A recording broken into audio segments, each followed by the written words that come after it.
Hi everyone, hope you're doing great. I wanted to review the objectives and measurements part of our assignment, which is coming up because I wanted to give you a little bit of insight into how to produce this section to help you as you're working on your final campaign.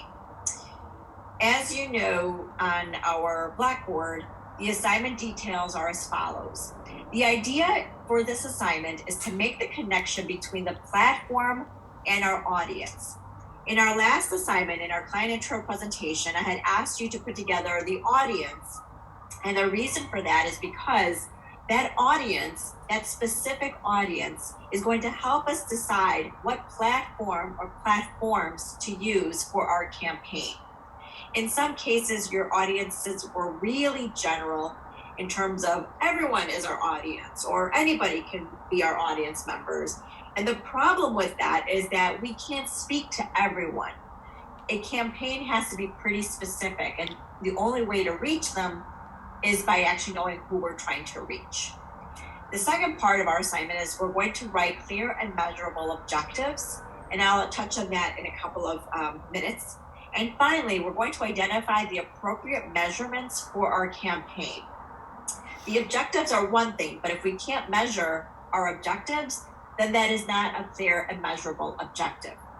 So the presentation, which by the way, should only be 4 to 5 pages in length, you do not need a cover sheet. You will need to stay within this framework, and part of the reason is for two reasons actually. One is I'm trying to get through all of these presentations in a timely fashion to give feedback. And when they're not done in the format, it takes a lot longer to complete them. So that's one reason. But the second, honestly, and more important reason is we need to do a better job just editing ourselves and getting right to the heart of the matter of what we're doing. And when we're too verbose or have too much information, it ends up getting too complicated for your client to actually see what you're doing, and it'll actually muddy your own work. So part one, we want to review the mission and activities of your client.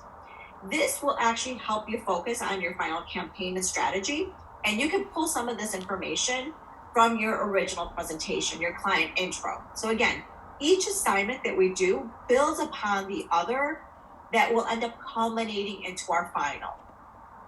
Secondly, and this is really important, is we need 4 possible social media SMART objectives for your client. If you don't know what a SMART objective is, you will be seeing that in our readings in the next 2 weeks.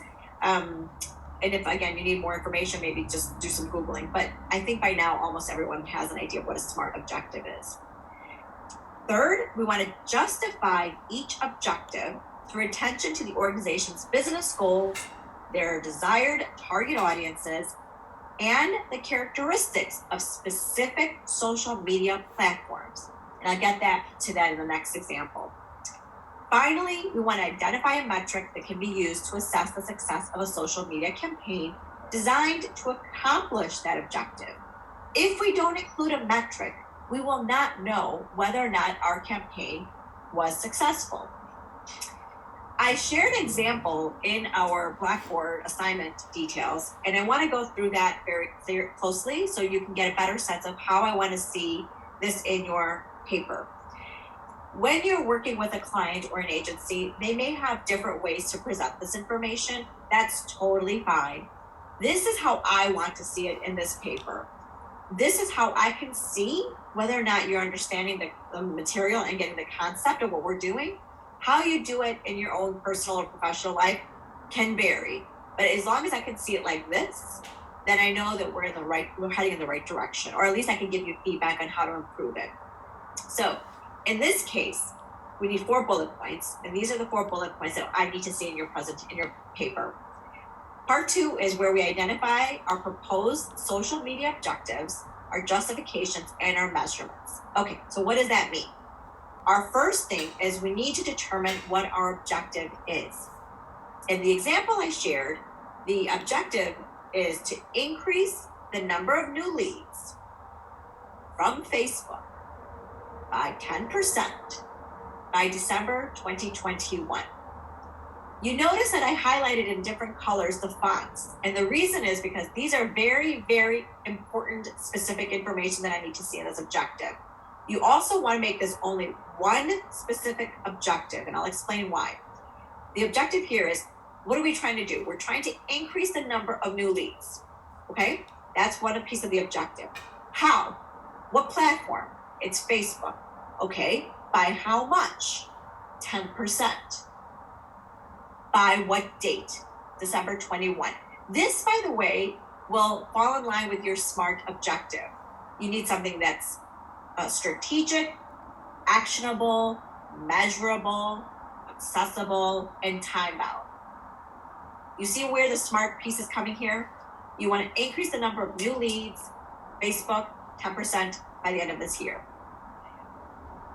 The business outcome. So why are we making this our objective? Well, because we, Johns Hopkins University, is trying to increase our lead generation of potential first-year students. That is the business outcome. So we're trying to support that business outcome by creating this objective.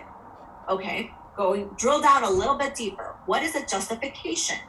Okay, let's go through this very closely because I think it really helps illustrate why we're doing the objective the way we're doing it.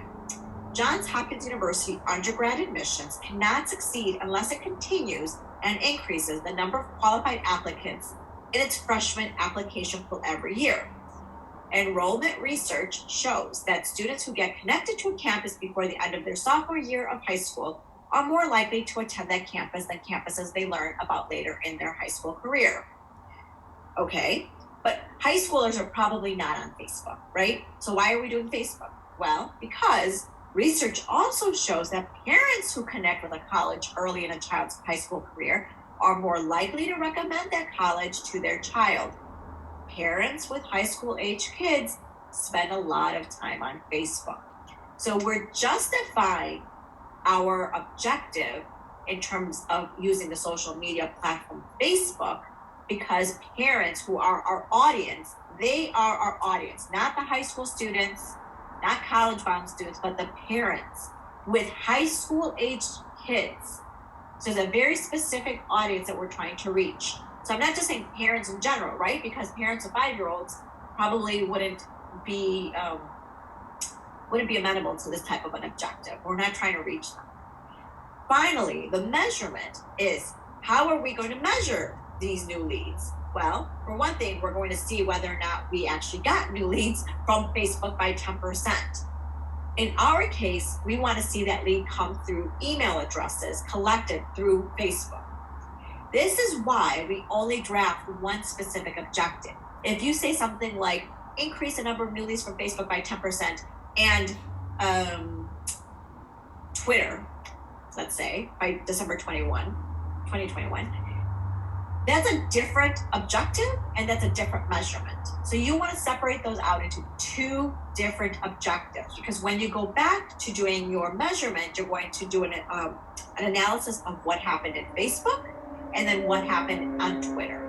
So those could be two entirely different objectives, seemingly the same information here. In this case, though, with Twitter, if we were to use that, it says research shows that parents with college, early high school, career, blah, blah, blah, they spend a lot of time on Facebook. You're going to have to change that justification in terms of wanting to use Twitter. What research are you seeing that makes it seem like Twitter might be a good social media platform to use? Okay, I think that's it. If you have any questions, feel free to post them on our discussion board rather than sending me an email because this is the one assignment that I feel like a lot of students kind of stumble upon, and I want to try to make it as clear as possible. And whatever questions you have, other students likely have them as well. And I can respond to them on the discussion board faster so that way everyone can benefit from your question. Okay, I think that's it. Have a great week, and I look forward to talking to you soon.